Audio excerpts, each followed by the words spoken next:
नमस्कार, बहुत स्वागत है आपका हमारे इस खास पेशकश में। मैं हूं आपके साथ अमित शर्मा। केंद्रीय बजट 2025 पेश हो चुका है। नई दिल्ली से बड़ी खबर आपको बता दें, देश का आम बजट आज पेश किया जा चुका है। केंद्रीय वित्त मंत्री ने आज बजट पेश कर दिया है। वित्त मंत्री ने 8वीं बार बजट पेश किया है और इसमें कई बड़े फैसले भी सरकार ने लिए हैं। लगातार बजट पेश होने से पहले अटकलों का दौर जारी था कि इस बार क्या मिडिल क्लास को राहत मिलेगी, लेकिन एक बड़ी राहत आई है टैक्स की छूट में। जी हां, कई बड़े फैसले सरकार ने अपने बजट के पिटारे से लोगों के सामने पेश किए हैं और आयकर पर सरकार ने बड़ा फैसला लिया है। इनकम टैक्स में बड़ा बदलाव होगा और अगले हफ्ते सरकार इसके लिए बिल लाएगी। नया इनकम टैक्स बिल सरकार लाने जा रही है। और आपको बड़ी बात यह बता दें बजट की कि 1 लाख पर मंथ जिनकी इनकम है, प्रति महीने जिनकी आय है, उन्हें टैक्स में छूट दी गई है। जी हां, सालाना 12 लाख तक के टैक्स में छूट मिली है। 12 लाख तक इनकम में कोई भी टैक्स नहीं लगेगा। वहीं 12 से 16 लाख के ब्रैकेट पर अगर जाते हैं तो 15 लाख रुपए टैक्स लगेगा, 15% टैक्स लगेगा। 1 लाख सैलरी महीने वालों को कोई भी टैक्स नहीं देना होगा। 15 से 20 लाख की आय पर 20% टैक्स लगेगा। मिडिल क्लास के लिए भी बड़ी राहत आई है। 20 से 25 लाख की आय पर 25% टैक्स लगेगा।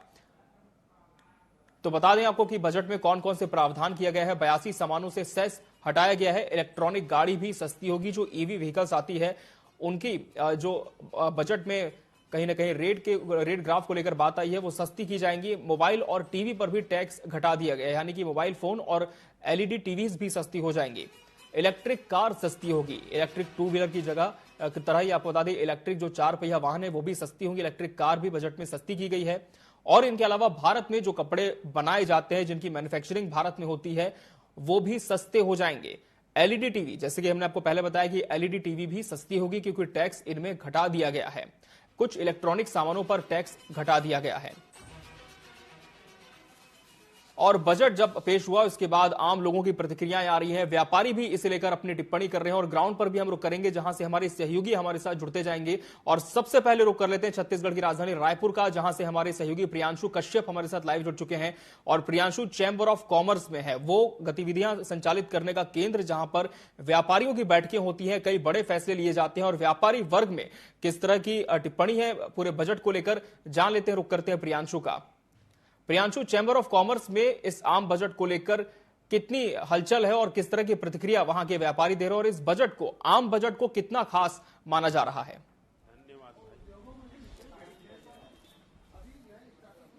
कॉमर्स के पदाधिकारियों की क्या प्रतिक्रियाएं हैं, किस तरीके से देखते हैं वो इस पर अब चैंबर ऑफ कॉमर्स के पदाधिकारियों की क्या प्रतिक्रियाएं हैं, किस तरीके से देखते हैं वो इस बजट को, कितना खास होने वाला है, ये आम लोगों के लिए ये बजट कितना खास होगा, ये प्रतिक्रिया सीधे उनसे बातचीत करके जानते हैं। सर, आप लोग किस तरीके से देखते हैं बजट? बजट बहुत संतुलित है। हर वर्ग पे फोकस किया गया है, चाहे वो हेल्थ सेक्टर हो, डोमेस्टिक प्रोडक्शन हो या कस्टम ड्यूटी जैसे कम किया गया है, जिससे कि होम डिस्ट्रिक्ट और होम प्रोडक्शन को बढ़ावा मिलेगा। तो इस सब वर्गों को फोकस किया गया है। सब बजट काफी अच्छा है। मोदी जी के विजन को मैच करता हुआ है। 2047 का विकसित भारत। एमएसएमई को प्रावधान दिया गया है।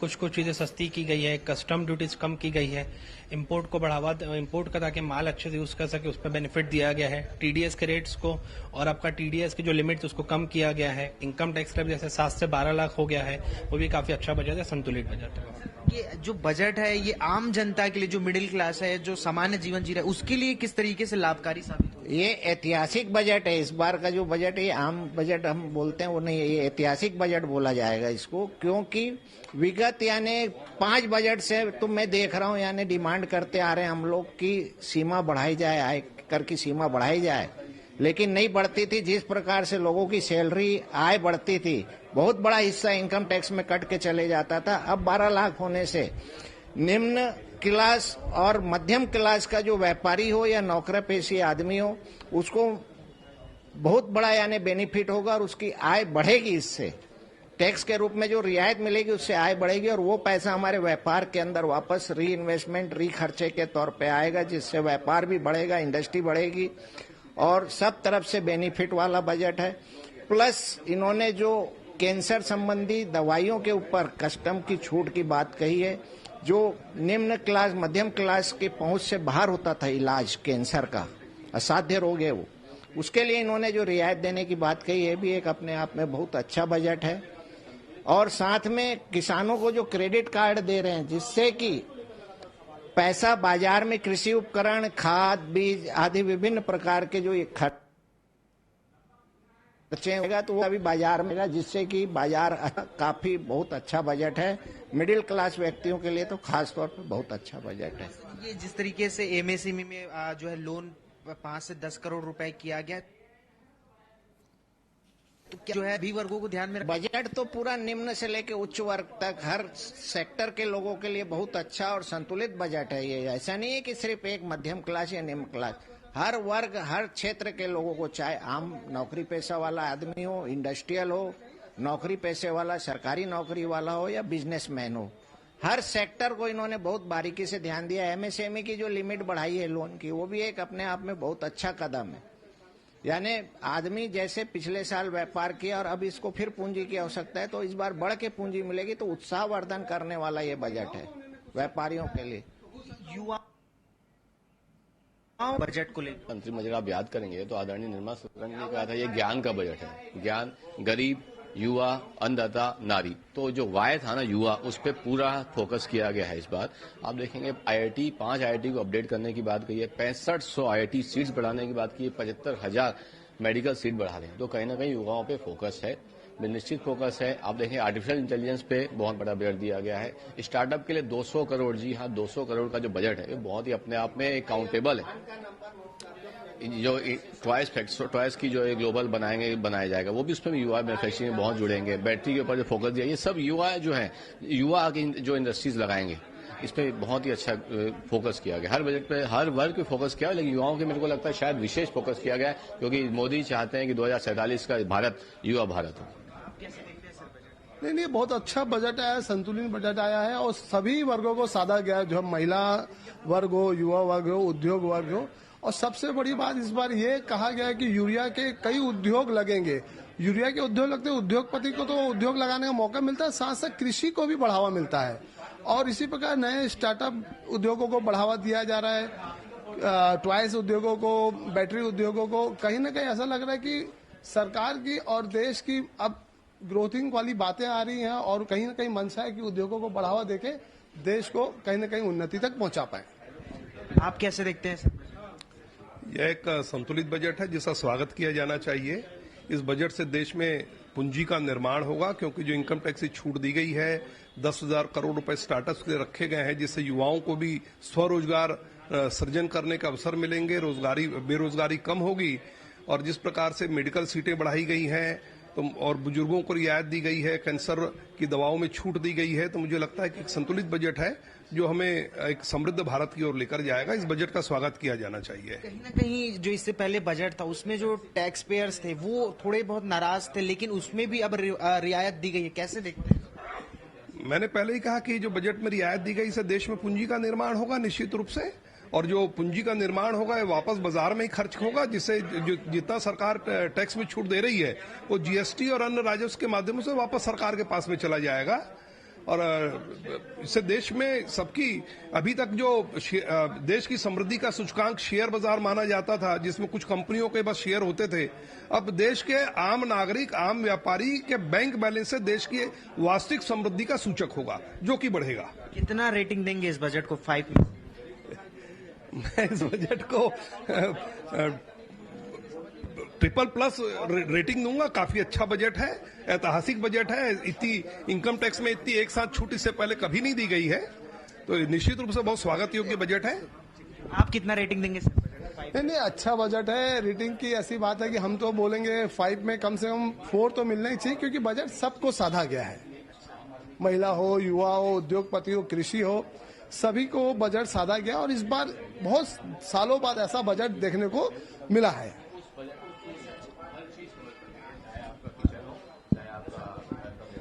जी, हमें जो चैम्बर ऑफ कॉमर्स के जो मेंबर्स हैं उनका ये कहना है कि इस बजट में सभी वर्ग के लोगों को साधा गया और सभी वर्ग के लोगों का ख्याल भी रखा गया है।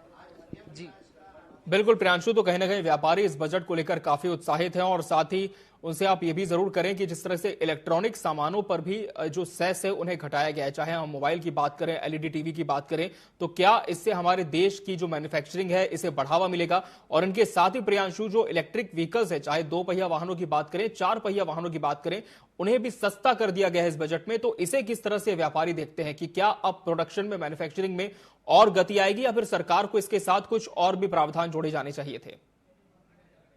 चलिए इसे फिर से रुक करेंगे, तब तक हम रुक कर लेते हैं भोपाल का, जहां से हमारे सहयोगी प्रिंस गुप्ता जुड़ चुके हैं, वरिष्ठ संवाददाता।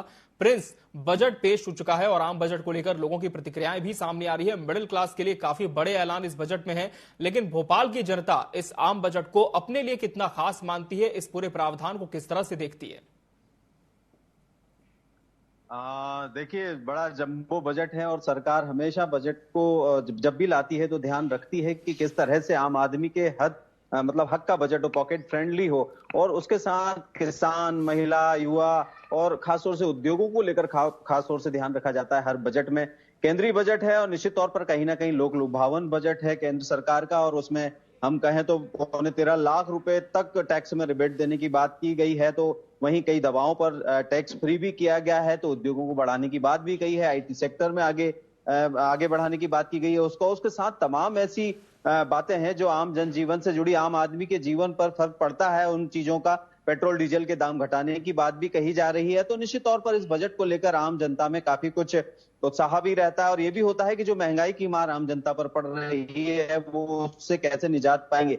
हमेशा हम देखते हैं कि आम जनता अपनी छोटी छोटी जरूरतों को लेकर कई तरह के टैक्स पे करती है, लेकिन लगातार महंगाई के बढ़ते उन टैक्स से भी दो चार होती है। हर चीज पर टैक्स आम जनता को देना होता है, और लेकिन हर साल उम्मीद इस बात की लेकर वो चलते हैं कि उस टैक्स में उनको कहीं ना कहीं सरकार, भले वो केंद्र सरकार का बजट हो या राज्य सरकार का, आज केंद्र सरकार का बजट आया है तो राज्य सरकार भी अपने बजट की तैयारी कर रही है, और निश्चित तौर पर केंद्र के बजट को ध्यान में रखकर राज्य अपना बजट तय करेगा। उस तरह से वो अपने बजट के लिए तमाम तरह के विश्लेषण करके अपनी जो राज्य की जनता है उसको कहीं ना कहीं उसमें टैक्स में छूट और कहीं ना कहीं रियायत देने की पूरी कोशिश की जाएगी। तो इस बजट में भी जो तमाम राज्यों को फायदा होगा, तो मध्य प्रदेश को भी निश्चित तौर पर तमाम हेड्स पर फायदा होने वाला है, और कहीं ना कहीं ये भी कहे कि कहीं जनता की जेब पर डाका भी डलेगा। ऐसा अभी तक के अमूमन हम जो देख रहे हैं, बजट के रुझान आ रहे हैं, बहुत उसको समझने की आवश्यकता है, अभी बहुत कुछ तार्किक तौर पर उस पर नहीं कहा जा सकता है। कुछ लोग मेरे साथ हैं, हम उनसे बात करते हैं कि इस बार जो बजट आया है और इस बजट को लेकर उनके मन में क्या है कि किस तरह की और बेहतर चीजें इसमें होना चाहिए।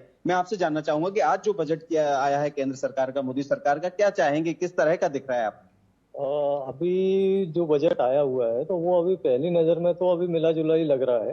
पिछले वित्तीय वर्ष में 2024 में भी घोषणाएं काफी सारी हुई थी, लेकिन उन पे तमाम सारी चीजों पे ज्यादा कार्रवाई नहीं हुई। और बजट के बाद आप देखेंगे पिछली बार भी काफी दावे और घोषणाएं की गई थी, जैसा कि महंगाई कम होगी, सारी चीजें कम होंगी, पेट्रोल डीजल के दाम भी घटेंगे, लेकिन हुआ कुछ नहीं। और उल्टे काफी सारे टैक्सेस बीच बीच में लगा दिए गए सरकार द्वारा, बहुत सी चीजों पर अत्यधिक टैक्स बढ़ा दिया गया है। इस बार उन्होंने इनकम टैक्स को छूट दी है, बोला अभी यही जा रहा है कि लगभग 12 लाख रुपए तक छूट मिलेगी, लेकिन उसमें भी अभी स्लैब देखने पड़ेंगे हमको, जैसे कि पिछली बार भी था। अब उसमें भी अभी जो प्रथम दृष्टया जो दिख रहा है वो लगभग दिख रहा है कि 6 लाख से ऊपर जैसे ही टैक्स इनकम जाएगी तो उसमें लगभग 5% का टैक्स, फिर 8%, 10%, ऐसा करके वो 12 लाख तक लगभग 15% के आसपास, 13% के आसपास टैक्स की संभावना है। उससे ऊपर जाएगा तो लगभग 18% की संभावना है। तो मुझे नहीं लगता कि यहाँ आम आदमी को कोई ज्यादा और विशेष मदद मिल पाएगी टैक्स छूट में। दूसरी बात बोली जा रही है कि दवाइयों पे भी टैक्स कम किए जाएंगे, लेकिन अभी भी उनमें कौन सी दवाइयों पर टैक्स कम किए जाएंगे? जीवन रक्षक में बहुत सारी दवाइयां आती हैं, कैंसर की दवाई भी आती है, हार्ट्स की दवाई भी आती है, शुगर, बीपी, इन सारी चीजों की दवाई आती है। तो वो भी एक देखने वाली चीज होगी कि कौन सी दवाइयों पर टैक्स कम किया गया है। और अभी पेट्रोल डीजल के भी अभी डायरेक्ट अभी कुछ नहीं बोला जा रहा है, सिर्फ यही बोला जा रहा है कि कुछ दाम कम किए जाएंगे, उस पर टैक्स में रिजिम दिया जाएगा, लेकिन कितना दिया जाएगा वो भी अभी संशय है।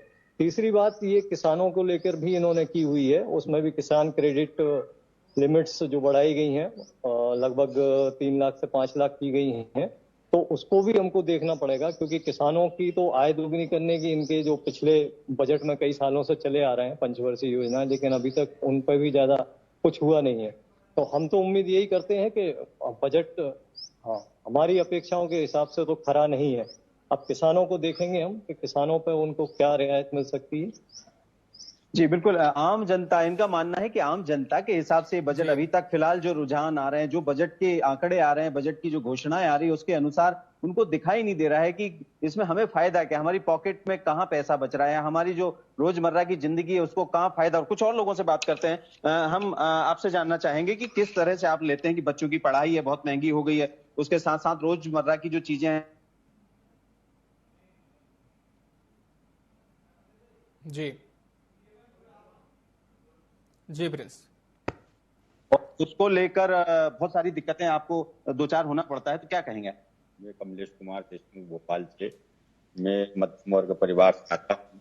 मेरी 3 बेटियां हैं, उनका पढ़ाई लिखाई का खर्च इतना ज्यादा हो गया, ऊपर से सरकार द्वारा न जाने कितने प्रकार के टैक्स लागू किए हैं।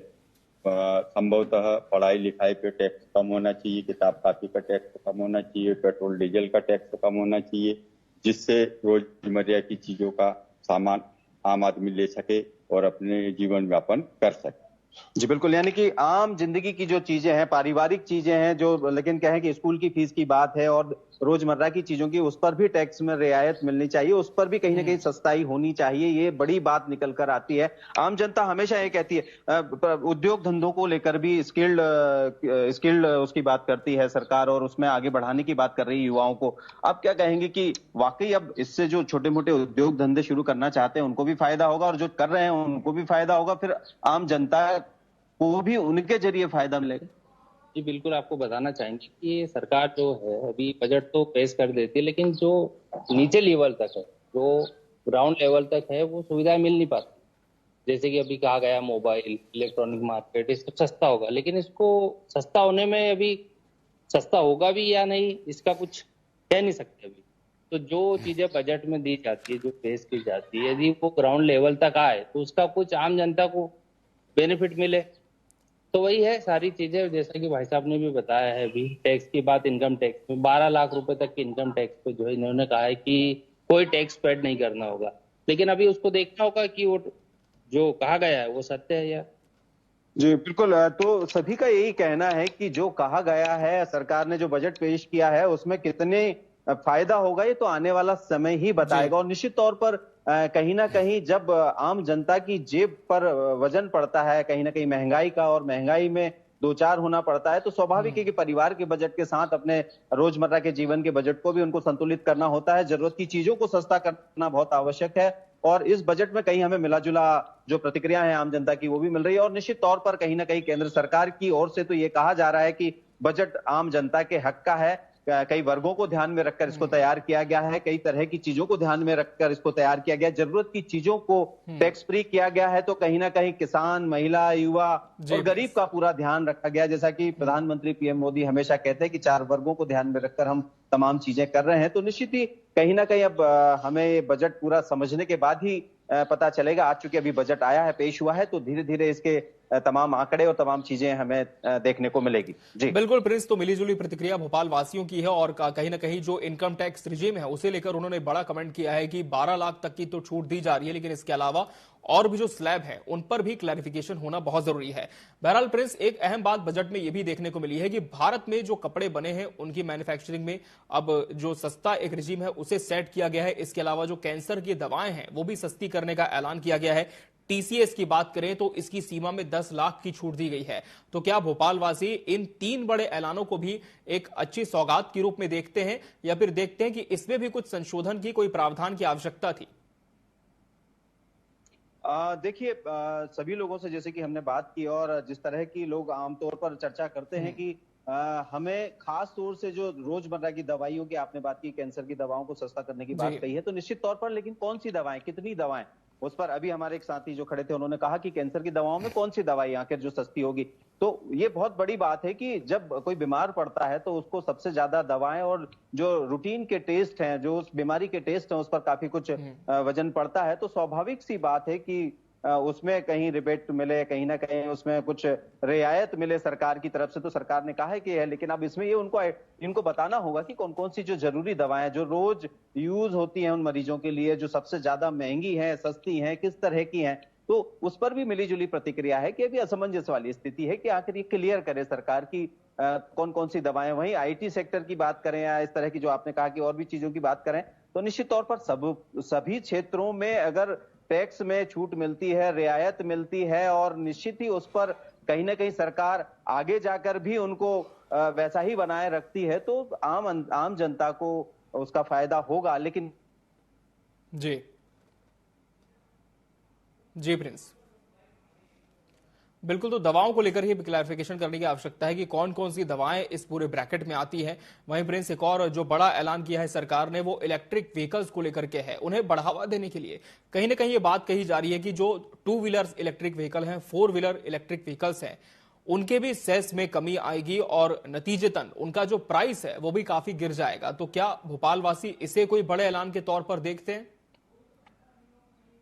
बिल्कुल, हम बात करते हैं इलेक्ट्रॉनिक्स को लेकर खास तौर से। अब चूंकि कहीं ना कहीं पेट्रोल डीजल के दाम काफी बढ़ रहे हैं और 100 रुपए को पार कर गया है पेट्रोल, 100 को टच कर रहा है सीएनजी और डीजल, तो स्वाभाविक है कि कहीं ना कहीं एक एक्स्ट्रा जो बजट है परिवार का वो इन चीजों पर जाता है, व्हीकल्स पर जाता है। आजकल सभी के पास 4 व्हील 2 व्हील और तमाम तरह के संसाधन है और उस पर परिवार में एक की जगह 4-4 लोगों के पास है, तो स्वाभाविक है कि अपने घर के बजट का जो बड़ा हिस्सा है इन व्हीकल्स पर जाता है। तो लेकिन अब सरकार भी उस और काम कर रही है, कहीं सोलर एनर्जी पर काम कर रही है, तो इलेक्ट्रॉनिक व्हीकल और गैजेट्स पर लगातार सरकार रिबेट देकर लोगों को उस और प्रोत्साहित करने की कोशिश कर रही है। तो व्हीकल जो ईवी है वो और इलेक्ट्रॉनिक गैजेट्स हैं, खासतौर से हर घर में अब टीवी, फ्रिज और तमाम जरूरत की चीजें होती है, तो उन इलेक्ट्रॉनिक गैजेट्स को लेकर भी हम बात करते हैं। इलेक्ट्रॉनिक गैजेट्स को लेकर भी सरकार कह रही है कि अब सस्ता किया जा रहा है, ईवी को बढ़ावा दे रही है क्योंकि पेट्रोल डीजल महंगा हो गया, और वहीं दूसरी ओर पेट्रोल डीजल को सस्ता करने की बात भी कह रही है। तो किस तरह से लेते हैं कि ईवी से फायदा होगा आप लोगों को अगर ईवी इस तरह की खरीदी जाती है, आगे जाकर भविष्य में इस तरह के व्हीकल का उपयोग होता है?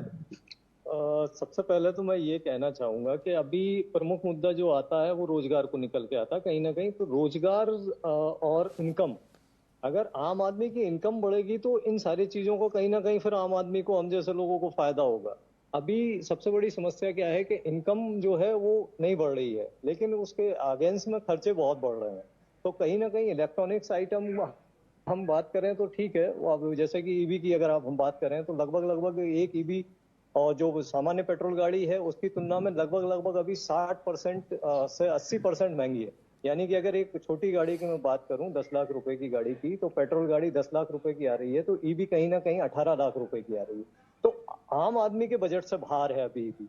तो हाँ, निश्चित तौर पर अगर सरकार इसमें कुछ रियायत दे तो कहीं ना कहीं इसका उपयोग हम लोगों के लिए थोड़ा रियायतवार हो सकता है। जी बिल्कुल, यानी कि सरकार की जो रियायत है इलेक्ट्रॉनिक व्हीकल्स पर वो नाकाफी है क्योंकि पेट्रोल गाड़ियों से काफी महंगी, और स्वाभाविक सी बात है कि जब बजट से बाहर कोई चीज होती है तो उसको लेकर घर का बजट भी बिगड़ता है और अप्रोच से बाहर आम आदमी की होती है, क्योंकि सबकी आय एक जैसी नहीं होती है। और कहें कि और जरूरत सभी की है व्हीकल आजकल की, सभी को अपने संसाधन रखने हैं, कहीं जाने आने के लिए दूरियां बहुत है, तो स्वाभाविक है कि अब सरकार से उम्मीद है कि जो ईवी है उसके दाम भी कम किए जाएं, पेट्रोल गाड़ियों के इक्वल या उससे कम हो, तो वो अप्रोच में होगी। नहीं तो ईवी को आगे बढ़ावा देना ही पर्याप्त नहीं है सरकार की तरफ से। जी बिल्कुल प्रिंस, और ये तो आम जनता की राय थी, और कहीं ना कहीं कोशिश करिएगा जरूर कि जो व्यापारी वर्ग है जो बाजार में है उनसे भी आप जरूर बातचीत करें, उनकी भी प्रतिक्रिया दर्शकों तक जरूर पहुंचाएं। फिलहाल आपका बहुत शुक्रिया हमसे जुड़ने के लिए। एक बार फिर से रायपुर का रुख कर लेंगे हमारे सहयोगी प्रियांशु कश्यप, जिन्होंने हाल ही में चैंबर प्रतिनिधियों की, पदाधिकारियों की राय ली। प्रियांशु, लगातार बजट को लेकर यह बात भी कही जा रही है कि टैक्स स्लैब में क्लैरिटी नहीं है, कितने से कितने तक छूट दी जाएगी ये तो स्पष्ट हो चुका है, लेकिन इसके अलावा जो चीजें सस्ती करने की बात कही गई है, कब तक उनमें ये जो सेस की सीमा है वो घटाई जाएगी, कौन सा टैक्स उसमें डिडक्ट किया जाएगा, इसे लेकर किसी भी तरह का एश्योरेंस सरकार ने नहीं दिया है। तो क्या व्यापारी वर्ग इस बात को समझ पाए हैं और कितना ज्यादा अपने हित में इस फैसले को वो देखते हैं?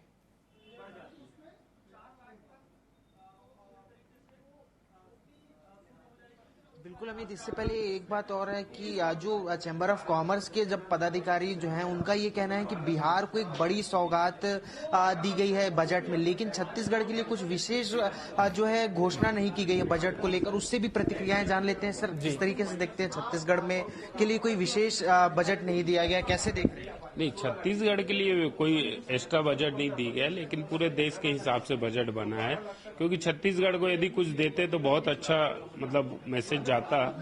हम लोग थोड़ा सा निराश है कि छत्तीसगढ़ के लिए एक्स्ट्रा कुछ नहीं मिला है, लेकिन वैसे देखें तो किसानों के लिए जो मिला है या फिर नए उद्योगों के लिए जो है उससे भी देश का विकास ही होगा। यदि छत्तीसगढ़ के इंफ्रास्ट्रक्चर और ये सब चीज के लिए कुछ और एक्स्ट्रा मिलता, तो जैसे बिहार के लिए इतना कुछ मिला है वैसे ही छत्तीसगढ़ के लिए थोड़ा बहुत भी मिलता, तो यहाँ के भी व्यापारी या यहाँ के निवासी भी थोड़ा प्रसन्न रहते। टैक्स में रियायत दी गई है, कैसे देखते हैं? टैक्स में रियायत जो दी गई है बहुत अच्छा है। वो 15 लाख तक के आय पे जो रियायत दी गई है उससे क्या होगा, जो भी छोटे वर्कर हैं या जो छोटे वो हैं उनको लाभ मिलेगा। उससे क्या होता है, जैसे पहले जो टैक्स भरते थे वो मतलब 12 महीने की यदि कमाई में 1 महीने का जो उनका इनकम रहता था या जो सैलरी आती थी वो टैक्स में ही चली जाती है उनको। इस छोटे तबके के जो व्यापारी हैं या छोटे तबके के जो काम कर रहे हैं उनको बहुत राहत मिलेगी उसमें। जो टैक्स में छूट की बात कर रही है गवर्नमेंट, उसमें कोई क्लैरिफिकेशन नहीं है कि कितने परसेंट या किस तबके उसमें हर वर्ग के लोगों को मिलेगा, कैसे देखें? ये मेरे से बजट अगर देखें तो ऐतिहासिक बजट है। अगर टैक्स की बात करेंगे तो हर वर्ग के लोगों को ये लाभ मिलेगा।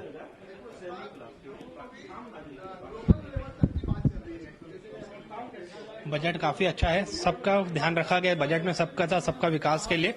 जैसे कि बोला गया महाकुंभ 144 साल में एक बार है, वैसे ही ऐतिहासिक बजट एक बार आया। छत्तीसगढ़ के लिए क्या कुछ और हो सकता था बजट में, कुछ खास हो सकता था? छत्तीसगढ़ के लिए भी थोड़ा और सब्सिडी जैसे कि अभी स्टेट गवर्नमेंट ने दी है। छत्तीसगढ़ में तो काफी अच्छी स्कीम्स चली रही है और अच्छा बजट हो सकता था छत्तीसगढ़ के लिए भी ऐसा। जी प्रियांशु जी, अमित, छत्तीसगढ़ के लिए बहुत अच्छा बजट हो सकता था ये कहा जा रहा है, लेकिन जहां तक मैन्युफैक्चरिंग और प्रोडक्शन की बात है तो इसमें सरकार ने कहीं ना कहीं थोड़ी बहुत राहत दी है। चाहे हम इलेक्ट्रॉनिक्स की ही बात कर ले, तो क्या व्यापारी ये मानते हैं कि अगर सरकार इसमें कुछ टैक्स घटा देती है तो मैन्युफैक्चरिंग बढ़ेगी और इसका असर छत्तीसगढ़ के भी व्यापार पर पड़ेगा?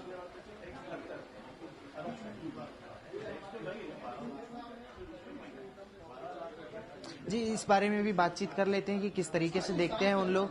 सर, ये जिस इलेक्ट्स पे सरकार का फोकस है, अगर उस पर टैक्स और जो है हटा दी जाए तो क्या मैन्युफैक्चरिंग इस पर बढ़ेगी? 100% बढ़ेगी। कहीं ना कहीं टैक्स पे ही निर्भर करता है उद्योग। और इस बार जो बैटरी उद्योगों को विशेष ध्यान दिया गया, आप देखना इसकी क्रांतिकारी साबित होगा, क्योंकि बैटरी उद्योग ऐसा उद्योग है जिसमें हर जगह बैटरी लगती है, भले ईवी हो, ग्रीन एनर्जी हो, मोबाइल हो, जितने भी उद्योग लगते हैं उसमें बैटरी का कहीं ना कहीं उपयोग होता है। तो ये क्रांतिकारी कदम उठाया गया है इस बार। 2047 का जो विकसित भारत का संकल्प है मोदी जी का, क्या यही इसी बजट से रास्ता होकर गुजरेगा? बिल्कुल, देखो आज के बजट से ऐसा लगता है कि कहीं ना कहीं विजन को स्टार्ट होना चालू हो गया, क्योंकि इनकम टैक्स में भी बहुत अच्छी छूट मिल गई, उद्योगों को भी बहुत अच्छा कुछ दिया गया, महिलाओं को दिया गया और युवाओं को भी बहुत दिया गया। इंफ्रास्ट्रक्चर में अब छोटे छोटे जो पहाड़ी इलाकों में भी एयरपोर्ट देने की बात चल रही है, 120 नए एयरपोर्ट बनने की संभावना है। सर, ये विकसित भारत का जो संकल्प है, क्या बजट उसके लिए फ्रेंडली है कि बजट में कुछ और बेहतर हो सकता था? देखिए साहब, इंफ्रास्ट्रक्चर हिंदुस्तान के लिए सबसे जरूरी चीज है और इंफ्रास्ट्रक्चर में जो रकम दी गई है, मैं समझता हूं जैसे अगर हम बात करते हैं, चूंकि चुनाव का मौसम है बिहार में, तो उसको इंफ्रास्ट्रक्चर के नाम से इतना पैसा दिया गया है, लेकिन दूसरे प्रदेशों को दे दिए गए। इंफ्रास्ट्रक्चर हमारे हिंदुस्तान के लिए बहुत ज्यादा जरूरी है, इसको बढ़ाना चाहिए। युवाओं के रोजगार के लिए जो इन्होंने अपना 10,000 करोड़ दिया गया है, इससे भी एक अपना बहुत खुशहाली आएगी और अगर हर वर्ग को देखें तो आएगा। बस ये है कि जो आपने घोषणाएं की है वो धरातल पे उतरनी चाहिए। ये जो रोजगार की बात हो रही है, स्वरोजगार को बढ़ावा देने के लिए जो बजट लाया गया है, ये कितना कारगर साबित होगा युवाओं को? देखिए साहब, एक बहुत कटु अनुभव है। SME के लिए बहुत बार घोषणा की गई, लेकिन बैंक पैसे रिलीज नहीं करते, वो गारंटी मांगते हैं। इस पे सरकार को, बैंकों को एकदम स्ट्रिक्टली देना पड़ेगा कि ये पैसा हमने किया है और ये रिलीज करिए, तब तो मैं समझता हूं कि बेरोजगारी की समस्या बहुत हद तक खत्म हो जाएगी। ये सिर्फ कागज ही रह जाएगा बजट? हाँ जी, नहीं तो यह जितनी घोषणाएं हैं आपके कागज में सीमित रह जाएगी। बिल्कुल अमित, इनका कहना है कि जो एमएसएमई में जो घोषणाएं की गई हैं 5 से 10 करोड़ रुपए लोन की, तमाम जितने भी घोषणाएं की गई वो जमीनी स्तर पर जब उस पर क्रियान्वयन होगा या उस पर काम होता है, क्योंकि जो एमएसएमई के तहत जो लोन देने की बात की जाती है वो लोन बैंक देने को तैयार नहीं होती और सरकार इस पर सख्त कदम नहीं उठाती है, तो लोन नहीं मिल पाता है जो सूक्ष्म लघु और मध्यम उद्योगों के लिए जो लोन चाहिए होता है। तो ऐसे में जो है सरकार जब धरातल स्तर पर इस जो बजट को लेकर आएगी तो निश्चित रूप से ये आम जनता के लिए और हर वर्ग के लोगों के लिए बेहतर साबित हो पाएगा। जी बिल्कुल, तो कहीं ना कहीं जो व्यापारी वर्ग है वो काफी उत्साहित है इस पूरे बजट को लेकर। उनका हालांकि कहना यह भी है कि रोजगार की जहां तक बात की जाती है तो काफी कड़वा अनुभव भी रहा है कि लोन के लिए कहीं ना कहीं जो बैंक है वो कोऑपरेट नहीं करते हैं। एक और अहम बात प्रियांशु जो इस बजट पर निकल कर आई है वो है सीनियर सिटीजन्स के लिए कि टैक्स में दोगुनी छूट उन्हें दे दी गई है। तो क्या व्यापारी ये मानते हैं कि जब दोगुनी छूट दी गई है, दुगना रिबेट दिया गया है, तो जो टैक्स कलेक्शन है सीनियर सिटीजन्स की तरफ है उसमें भी इजाफा हो सकता है, बढ़ोतरी हो सकती है, या फिर इसमें कुछ और भी रिबेट्स जोड़ने की आवश्यकता वो देखते हैं?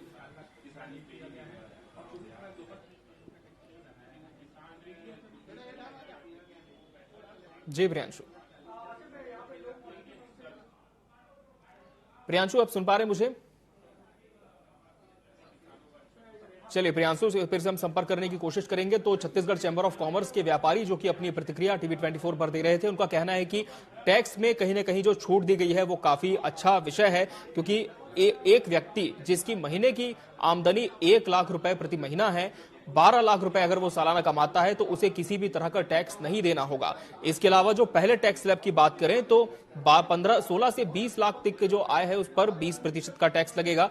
20 से 25 लाख तक की सालाना आय वालों को 25% टैक्स देना होगा और 25 से अधिक की जिनकी आय है उन्हें 30% टैक्स देना होगा। यानी कि मिडिल क्लास के लिए काफी बताया जा रहा है कि अच्छा फैसला सरकार का है और हर बार बजट से मिडिल क्लास को ही काफी उम्मीदें होती हैं। अगर इंफ्रास्ट्रक्चर की बात करें तो इस बार बिहार जहां पर विधानसभा के चुनाव होने हैं उन्हें काफी अच्छी सौगात दी गई है। बिहार वासियों को काफी अच्छे मेडिकल कॉलेजेस यहां पर खोले जाएंगे, युवाओं के लिए भी बड़े इंफ्रास्ट्रक्चर को यहां पर डेवलप किया जाएगा, लेकिन दूसरे राज्यों पर भी फोकस हो, ये व्यापारियों का कहना है। आम जनता की भी प्रतिक्रिया हमने जानी है और आम जनता का साफ तौर पर कहना है कि दवाएं सस्ती करने की बात इसमें कही गई है, लेकिन कैंसर की दवाएं होंगी, कौन कौन सी दवाएं होंगी इस दायरे में आएंगी और क्या दूसरी दवाओं में भी ये ब्रैकेट लागू होगा, इसे लेकर कहीं ना कहीं संशय बना हुआ है। लेकिन वित्त मंत्री निर्मला सीतारमण जब बजट पेश कर रही थी तब क्या कुछ उन्होंने कहा है, अपने बजट के पिटारे से किस तरह की सौगातें दी हैं और कितना ज्यादा लाभकारी इसे आम लोगों के लिए बताया है, उस पर भी जरूर हम गौर करते हैं। I am now happy to announce that there will be no income tax payable up to income of 12 lakh rupees.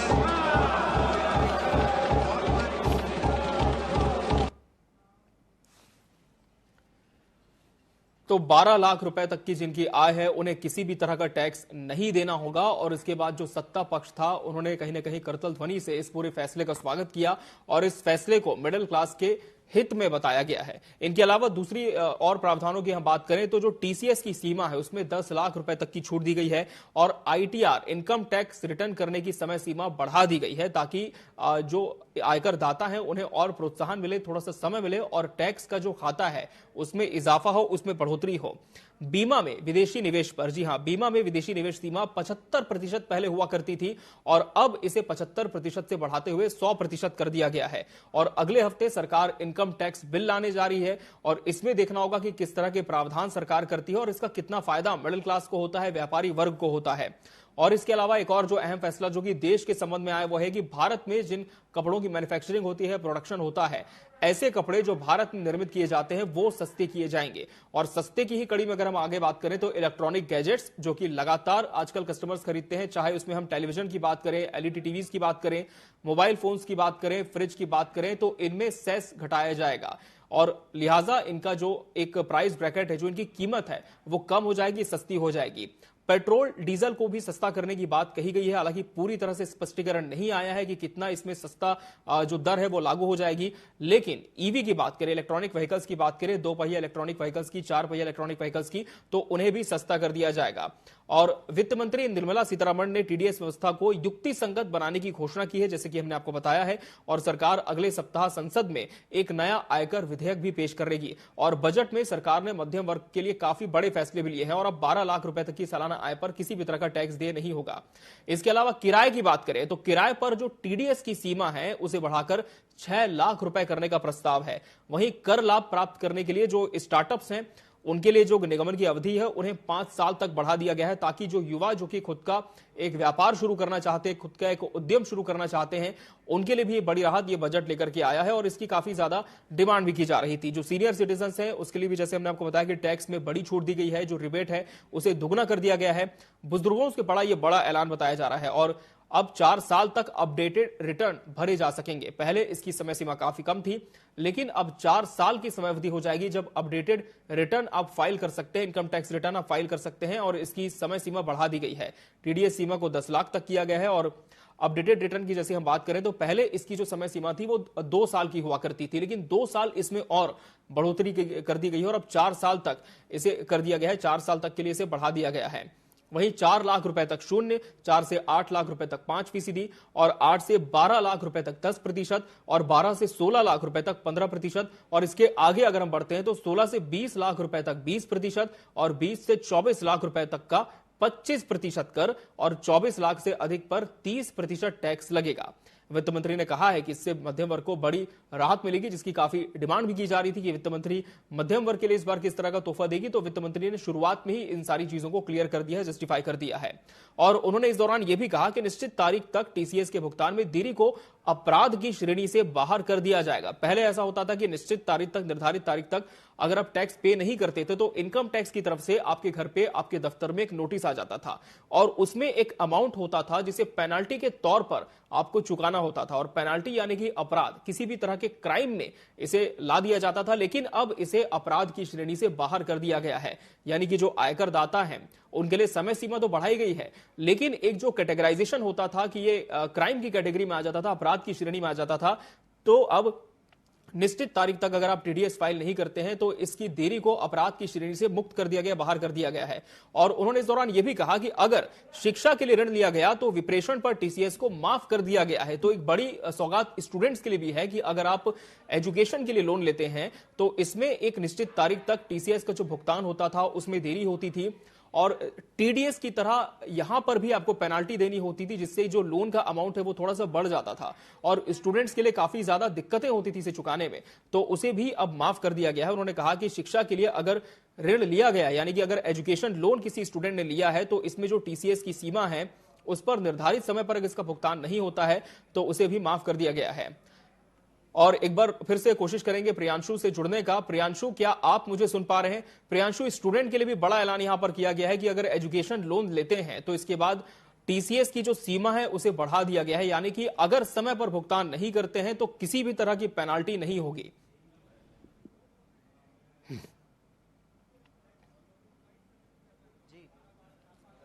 जी बिल्कुल, इस पर भी जो है प्रतिक्रिया ले लेते हैं चैम्बर ऑफ कॉमर्स का कि जो एजुकेशन लोन है उस पर जो है जो सीमा रहती है, समय सीमा, अगर उस समय सीमा तक लोन नहीं पटाया जा रहा है तो कोई पेनाल्टी नहीं लगेगा। कैसे देखते हैं इसको, कितना ये बेनिफिशियल होगा? निश्चित तौर पर बहुत अच्छा बेनिफिट मिलेगा। इसमें आर्थिक गतिविधियां हमारे व्यापार का बढ़ेगी और सरकार जो इस कदम उठाया है मैं आपके माध्यम से उनको बहुत बहुत स्वागत वंदन करता हूं। प्रियांशु, व्यापारियों से यह सवाल जरूर पूछिए कि अगले सप्ताह जो इनकम टैक्स विधेयक आएगा उससे व्यापारी किस तरह की आशा लगाए बैठे हैं, किस तरह के प्रावधान वो चाहते हैं कि सरकार इसमें करे ताकि जो व्यापारी वर्ग है उन्हें काफी टैक्स रिजिम में राहत मिल पाए। बहुत अच्छा आएगा, एमएसएमई में बहुत उन्होंने अच्छा काम किया है, तो हम चाहते हैं आपके माध्यम से पूरे केंद्र सरकार को इस ऐतिहासिक बजट पर उनको हम तहे दिल से उनका भूत हो न भविष्य ऐसा बजट हम लोगों ने अपने व्यापारी लाइन में हमने, चाहे वो किसान का व्यवस्था हो, चाहे ग्रामीण महिलाओं की हो, युवाओं की है, स्वास्थ्य की हो, सब क्षेत्र में उन्होंने बराबर काम किया है। मैं आपके माध्यम से उनको और वित्त मंत्री को तहे दिल से स्वागत वंदन करता हूँ। ये नए जो टैक्स बिल आएगा अगले हफ्ते, उसमें क्या कुछ उम्मीदें हैं आप लोगों की, किस तरीके से होना चाहिए? देखिए, हम लोगों तो हमारा जितने भी सी हैं उनको हम 10 लाख का बोले थे कि, परंतु उन्होंने 12 लाख रुपए का किया है। उसमें देश की जो पूंजी है, जो दूसरे भाषा में हम कहते हैं 1 नंबर का पैसा, उसमें जनरेट होगी, तो निश्चित तौर पर उसमें आर्थिक गतिविधियां बहुत बढ़ेगी, चाहे वो प्रदेश के मामला हो चाहे देश का मामला हो। पूंजी बढ़ेगी तो आर्थिक व्यवस्था आगे बढ़ेगी और देश का विकास होगा और हम विकसित भारत की ओर बढ़ेंगे। और भी जो यहाँ पे चैम्बर ऑफ कॉमर्स के मेंबर हैं उनसे बातचीत कर लेते हैं। सर, ये जो अगले हफ्ते जो इनकम टैक्स नया बिल आने वाला है, उसमें क्या कुछ आप लोग होना चाहिए ऐसा देखते हैं, किस तरीके से होना चाहिए? देखिए, इस बार तो इनकम टैक्स ऑलरेडी बहुत अच्छा आया है, लेकिन हम सोचते हैं कि और इससे बेस्ट आए और उम्मीद करते हैं कि कहीं ना कहीं टैक्स का बेनिफिट अगर मिलता है तो कहीं ना कहीं अर्थव्यवस्था भी सुधरती है। तो हमको उम्मीद है कि जो अगले हफ्ते बजट आ रहा है उसमें और बेस्ट से बेस्ट होने की संभावना है। आप किस तरीके से देखते हैं जो नया इनकम टैक्स बिल आने वाला है? जी, इनकम टैक्स का बिल का नया जो अगले हफ्ते आने वाला है, उसमें प्रावधान ये है कि उसको बहुत इजी बनाया जाएगा। जितने रिटर्न्स आप डालते हैं उसको जल्दी से जल्दी प्रोसेस करके, और गवर्नमेंट ये करेगी कि आपको बहुत विश्वास करके, मतलब पहले जैसे स्क्रूटनी हर छोटे छोटे चीज में निकलती थी, उसको काफी कम करके और 100 से ज्यादा प्रावधान को सरल बनाया जाएगा। तो इससे ये होगा कि इनकम टैक्स बहुत ईज हो जाएगा और ईज ऑफ डूइंग बिजनेस के लिए काफी अच्छा रहेगा वो। जी, तो ये चैम्बर ऑफ कॉमर्स का साफ तौर पर कहना है कि जब इनकम टैक्स में रिवायत मिलती है तो कहीं ना कहीं अर्थव्यवस्था इससे मजबूती भी मिलती है। जी अमित। बिल्कुल, और कहीं ना कहीं अगले हफ्ते जो विधेयक आने वाला है इससे व्यापारियों को काफी उम्मीद है। हालांकि उन्होंने पहले ही स्पष्ट कर दिया है कि अभी तक का जो स्लैब घोषित किया गया है वो भी काफी ज्यादा फायदेमंद होने वाला है, खासकर मिडिल क्लास के लिए तो एक सौगात भरे रहने वाला है। प्रियांशु, लगातार आईटीआर को लेकर के भी बातें होती थी और कभी ना कभी इसमें काफी एक टेंशन भी होता था जो फाइल करते थे उनको, लेकिन अब चूंकि समय सीमा बढ़ा दी गई है, तो जब समय सीमा बढ़ी है ITR income tax return file करने की, तो व्यापारी इसे अपने कितना हित में देखते हैं और क्या मानते हैं कि इससे सरकार का जो कोष है उसमें इजाफा होगा या फिर और भी ज्यादा बढ़ोतरी की आवश्यकता इसमें थी?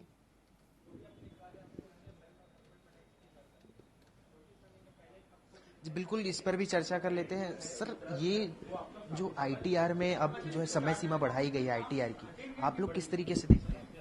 ये बहुत अच्छी योजना है व्यापारियों के लिए, और आपने देखा भी होगा जो कोई व्यापारी यदि भूल गया है या किसी कारणवश से नहीं भर पाया है, उसके लिए छूट मिली है। और ये बहुत अच्छा, मतलब मोदी जी का जो 2047 विजन है बहुत अच्छा है।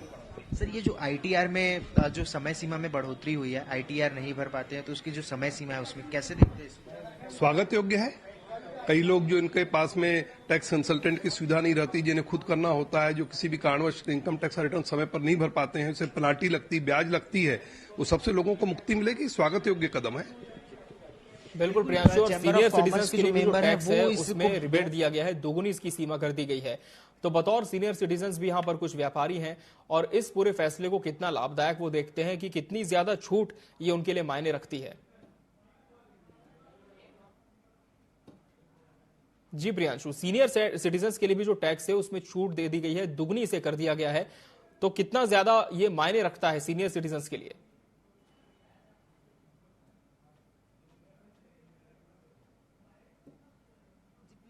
सीनियर सिटीजन को जिस तरीके से रियायत दी गई है उस पर भी जो है इनसे चर्चा कर लेते हैं और जानते हैं कि किस तरीके से देखते हैं जो चैम्बर ऑफ कॉमर्स के जो मेंबर है। सर, जो सीनियर जो मेंबर्स हैं उनके लिए भी जो है छूट दी गई, कैसे देखते हैं?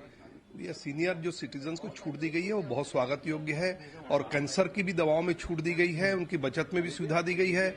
तो मैं मानता हूं कि बुजुर्गों का सम्मान है, और अल्टीमेटली यह पूरे बजट को एक लाइन में मैं कहूं तो मैं इसको देश में पूंजी का निर्माण करने वाले बजट के रूप में देखता हूं। इससे देश में पूंजी का निर्माण। छत्तीसगढ़ के लिए भी ये बेनिफिशियरी। देखिए, जब मुख से खाना खाया जाता है तो पूरे शरीर को ही पालन पोषण मिलता है, लेकिन यदि छत्तीसगढ़ को, आदमी तो लालची होता है, यदि छत्तीसगढ़ को कुछ और मिलता तो और खुशी होती। और में क्या कुछ बेहतर हो सकता है सर? छत्तीसगढ़ में काफी कुछ बेहतर हो सकता है। इंफ्रास्ट्रक्चर में, रेल में, सड़क में, उद्योग में, व्यवसाय में, इंफ्रास्ट्रक्चर में छत्तीसगढ़ में और हो सकता है। तो हम तो, हमारा काम तो मांगना है, तो हम तो मोदी जी से, प्रधानमंत्री जी, माननीय वित्त मंत्री से चाहेंगे कि छत्तीसगढ़ की ओर थोड़ा सा और नजर इनायत करके हमें और भी कुछ छत्तीसगढ़ को देवें। आप कैसे देखते हैं सर? बहुत ही अच्छा बजट है युवाओं के लिए। देखिए स्टार्टअप के लिए 10,000 करोड़ रुपए दिए हैं इन्होंने, ये बहुत ही स्वागत योग्य है और आने वाला समय स्टार्टअप का ही है और युवाओं को इसमें एक नई शक्ति मिलेगी, एक नया योगदान मिलेगा, एक नया इंडिया बनेगा। अलग अलग प्रतिक्रियाएं हैं चैम्बर ऑफ कॉमर्स के मेंबर की, अमित और जो सब हैं सबका यही कहना है कि बजट बहुत बेहतर रहा है, लेकिन जो है कहीं ना कहीं छत्तीसगढ़ को और बेहतर मिल सकता था कि बिहार को अलग से सौगात दिया गया, उस तरीके से छत्तीसगढ़ को इंफ्रास्ट्रक्चर को लेकर सौगात देनी चाहिए थी। बाकी हर पहलुओं पर बजट को जो है सराहा जा रहा है चैम्बर ऑफ कॉमर्स के सारे मेंबर्स के द्वारा। जी, तो इसके हर पहलू जिसे काफी सराहा जा रहा है, जैसे आप बता रहे हैं चैम्बर ऑफ कॉमर्स के मेंबर के द्वारा। लेकिन एक और बात जो रह गई है प्रियांशु, वो ये है कि पेट्रोल और डीजल में जीएसटी कम करने को लेकर, टैक्स कम करने को लेकर किसी भी तरह का क्लैरिफिकेशन नहीं आया है। अब इसका सीधा जो ताल्लुक है व्यापार से है, क्योंकि बहुत सारे ऐसे प्रोडक्ट्स होते हैं जिन्हें इंपोर्ट किया जाता है, एक्सपोर्ट किया जाता है और पेट्रोल डीजल की वजह से उनमें जो सेस है उसमें काफी बढ़ोतरी हो जाती है, तो प्रोडक्ट्स काफी महंगे हो जाते हैं। तो क्या ये बहुत ज्यादा गंभीर विषय नहीं देखते हैं व्यापारी? क्योंकि इस बजट में भी उम्मीदें थी कि सरकार पेट्रोल और डीजल को लेकर कोई बड़ा ऐलान कर सकती थी, लेकिन फिलहाल वो नहीं हो पाया।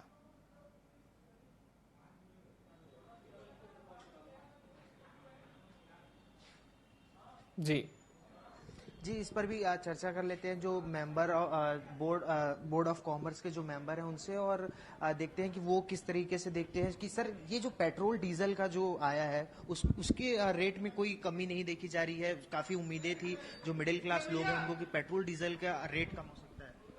हाँ, थोड़ा सा पेट्रोल डीजल में यदि रेट कम होता तो मध्यम वर्ग को और राहत मिलती पेट्रोल डीजल, लेकिन हो सकता है सरकार आगे फिर इसमें कुछ राहत देवे। पेट्रोल डीजल के में यदि दरों में कुछ कमी होती तो कुछ राहत मिलती है। जी, सबका इन लोगों का भी कहना है जो मेंबर ऑफ कॉमर्स हैं, जो चैम्बर ऑफ कॉमर्स के मेंबर्स हैं, कि पेट्रोल डीजल के में जो दाम है उसमें राहत देने की बेहद जरूरत है, क्योंकि एक आम आदमी से लेकर जो मध्यम वर्गीय तक हर व्यक्ति जो है पेट्रोल डीजल का उपयोग कर रहा है। लेकिन कहीं ना कहीं अमित, इलेक्ट्रिक व्हीकल को बढ़ावा देने के लिए सरकार जो है पूरी तरीके से कोशिश कर रही है। इलेक्ट्रिक जो इंफ्रास्ट्रक्चर है वो कंपनी, उन पर भी अब जो है उनको टैक्स जो है छूट दी जाएगी। तो इस तरीके से जो इलेक्ट्रॉनिक। जी प्रियांशु, निश्चित तौर पर प्रियांशु सही भी कहा जा रहा है, क्योंकि जो इलेक्ट्रिक व्हीकल्स है उन्हें सरकार ज्यादा प्रोत्साहित कर रही है। फिलहाल जो चैम्बर ऑफ कॉमर्स के पदाधिकारी है उन्होंने तो इस बजट को काफी राहतों भरा बजट बताया है और बार बार यही बात कही जा रही है कि मिडिल क्लास के लिए सौगातों वाला बजट ये है। प्रियांशु, आप बने रहेंगे हमारे साथ, कुछ और व्यापारियों से भी आप जरूर बात करने की कोशिश करेंगे, लेकिन तब तक हम दर्शकों को एक छोटा सा ओवरव्यू दे देते हैं कि इस बजट में उन्हें क्या मिला है। तो नौकरी पेशा लोगों के लिए बड़ी खबर है, आपकी सालाना आय अगर 12 लाख रुपए है तो आपको किसी भी तरह का टैक्स नहीं देना होगा। मिडिल क्लास को टैक्स में ये बड़ी राहत है सैलरीड क्लास के लिए। और इसके अलावा कुछ और अहम बातें हम देखेंगे। मिडिल क्लास को टैक्स में बड़ी राहत मिली है। और हमारे एक और सहयोगी दानिश खान हमारे साथ जुड़ चुके हैं, जिनसे हम जानेंगे कि इस पूरे बजट को लेकर जनता की क्या प्रतिक्रिया है। दानिश, किस जगह से आप हमारे साथ जुड़े हैं ये भी बताएं, और किस तरह की जनता वहां पर अपनी प्रतिक्रिया दे रही है इस पूरे बजट को लेकर? क्या बजट को अपने हित में जनता देख रही है, या फिर ऐसा देख रही है कि इसमें यदि कुछ और बातें जोड़ी जाती या घटाई जाती तो एक बड़ा लाभ उन्हें मिल सकता था? जी दानिश। अरे तुम खोलो तो ब्लूटूथ अपने आप ये ब्लूटूथ है ये। दानिश, चलिए आपसे संपर्क करने की फिर से कोशिश करेंगे। तो जैसे कि हम दर्शकों को बता रहे हैं कि 75% से बढ़ाकर 100% बीमा में विदेशी निवेश सीमा कर दी गई है। बजट की अहम बातें जो कि स्क्रीन पर आप देख पा रहे हैं, हर महीने 1 लाख सैलरी वालों को कोई टैक्स नहीं देना होगा। 1 लाख प्रति महीने जिनकी सैलरी, उन्हें कोई भी टैक्स नहीं देना होगा। 12 से 16 लाख पर 15% टैक्स आपको देना होगा। 16 से 20 लाख अगर आपकी इनकम है तो आपको 20% टैक्स दे होगा। 20 से 25 लाख तक की आय वालों को 25% टैक्स देना होगा और 25 से अधिक पर 30% आपको देना होगा। लेदर के जो सामान बनते हैं उन्हें सस्ता किया गया है। इलेक्ट्रॉनिक गैजेट्स की तरह इनकी भी जो कीमतें हैं वो कम कर दी गई हैं। इलेक्ट्रॉनिक सामान सस्ता होगा। इलेक्ट्रॉनिक सामान में आप चाहे एलईडी टीवीज की बात कर लें, फ्रिज की बात कर लें, गैजेट्स में मोबाइल की बात कर लें, मोबाइल की बैटरी की बात कर लें, लिथियम आयन जो बैटरी मोबाइल की मैन्युफैक्चरिंग में इस्तेमाल की जाती है, उसकी भी दर घटा दी गई है, सस्ता इन्हें कर दिया गया है। तो इलेक्ट्रिक कार भी सस्ती हो गई है, क्योंकि इलेक्ट्रिक कार में भी बैटरी का उपयोग होता है जिसे चार्ज किया जाता है। इलेक्ट्रिक दोपहिया वाहन भी सस्ते हो गए हैं, लिथियम बैटरी और इलेक्ट्रिक वाहन सस्ते हो गए हैं। और लगातार हम देख रहे हैं कि कंज्यूमर्स को जो इंटरेस्ट है वो इस क्षेत्र में भी काफी ज्यादा है। अब इलेक्ट्रिक वाहनों की खरीदी काफी हो रही है।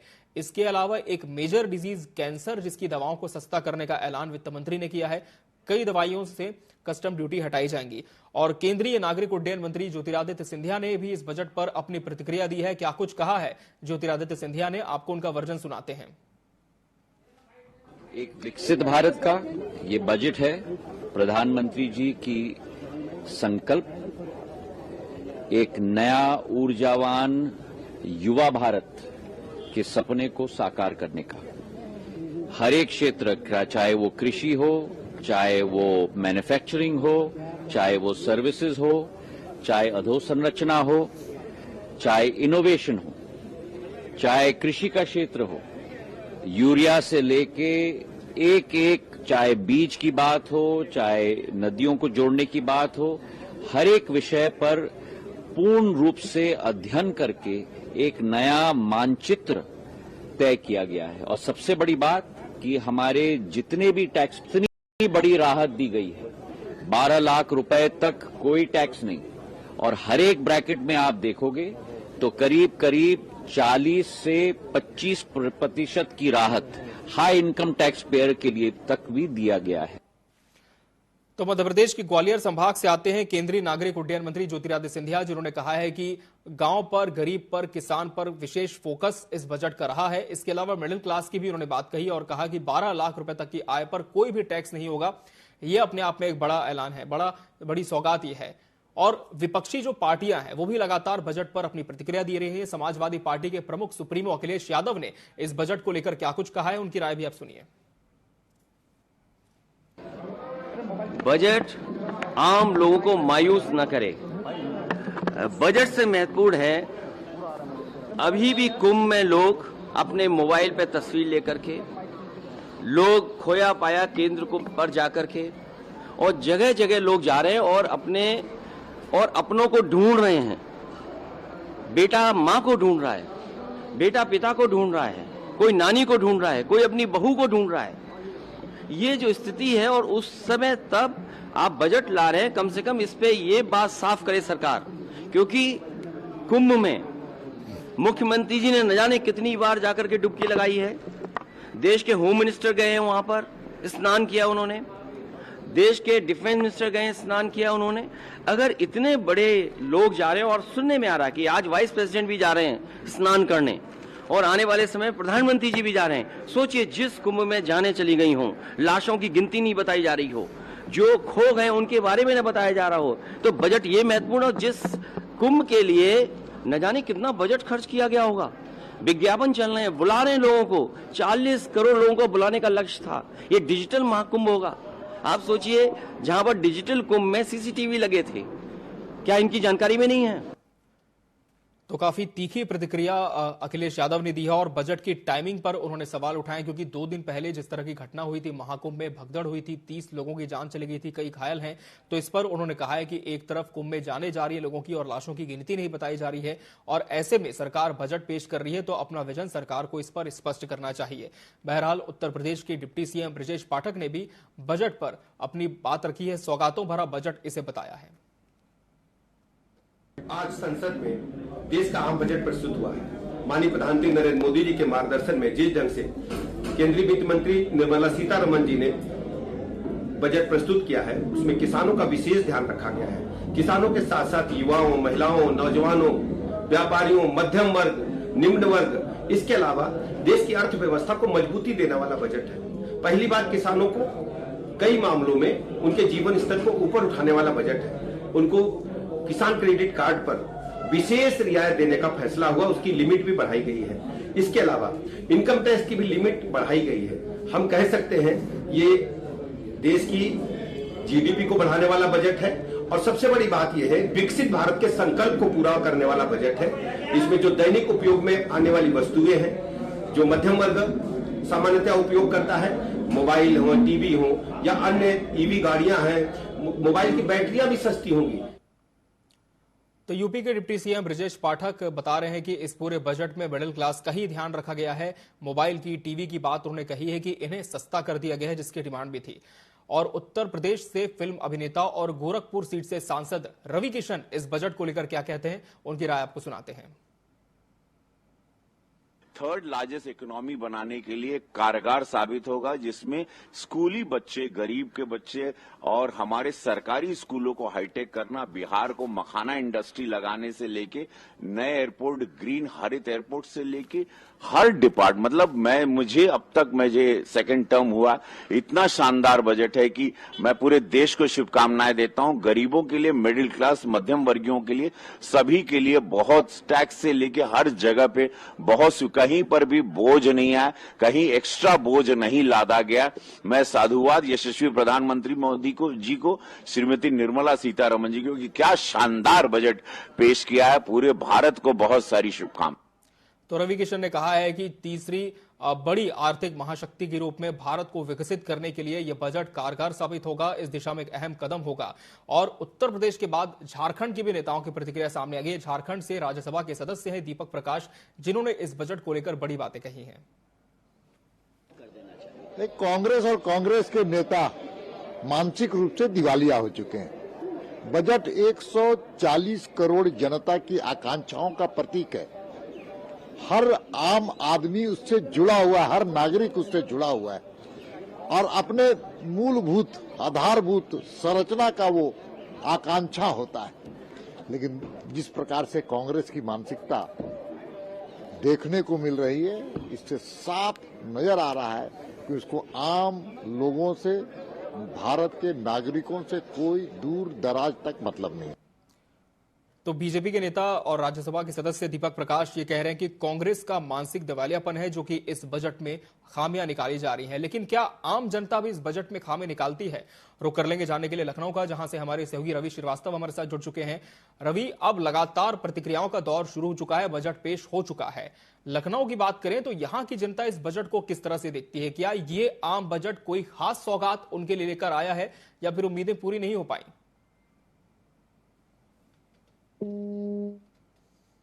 जी रवि जी,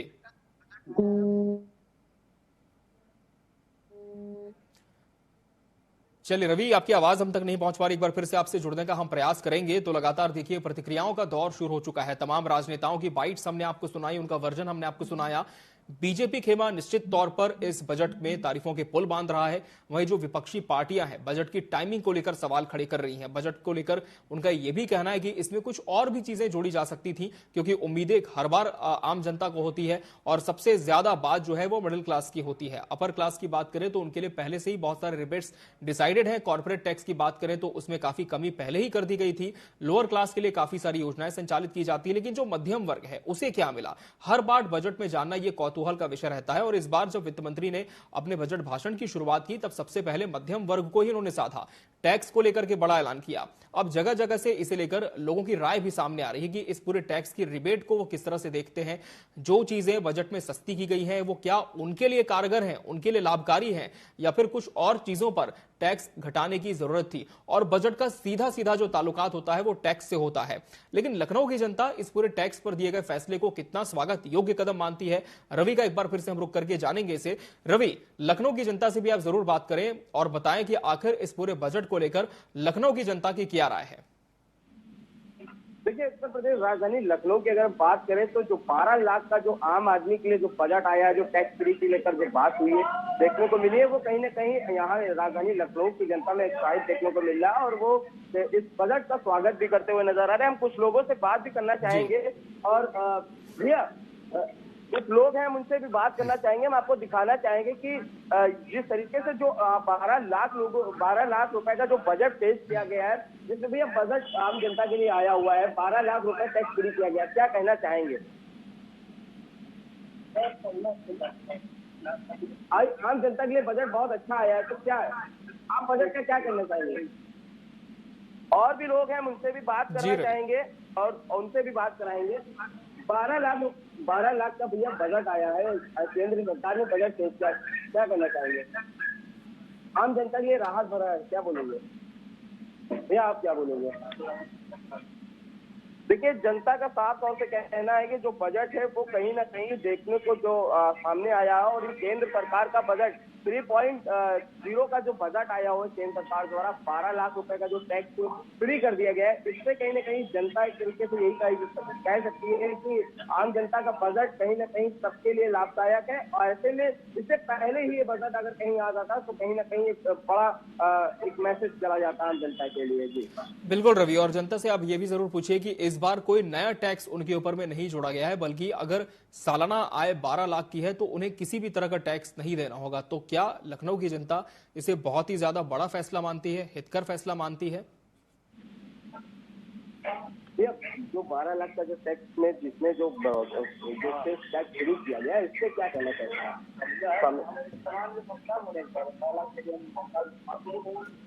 जनता का साफ तौर से कहना है कि अभी हम लोगों की इतनी आय भी नहीं है, मगर हाँ ये बजट स्वागत भरा फल है, और इस बजट में कहीं ना कहीं अब आम जनता एक तरीके से खुशी देखने को मिल सकती है, और ये केंद्र सरकार का बहुत ही अच्छा बजट है, साफ तौर से ये कहना है, इसका स्वागत किया जा रहा है लखनऊ में। चलिए रवि, बहुत बहुत शुक्रिया आपका हमसे जुड़ने के लिए। तो हमारे सहयोगी भी अलग अलग जगहों से जुड़े और उन्होंने जनता की राय हम तक पहुंचाई और बताया कि किस तरह से प्रदेश की जनता, देश की जनता इस पूरे बजट को लेकर अपनी राय रखती है, अपनी प्रतिक्रिया देती है। और फिलहाल बजट पर तमाम अपडेट्स आपको दिन भर मिलती रहेंगी TV 24 पर। फिलहाल मुझे और मेरी पूरी टीम को दीजिए इजाजत। नमस्कार।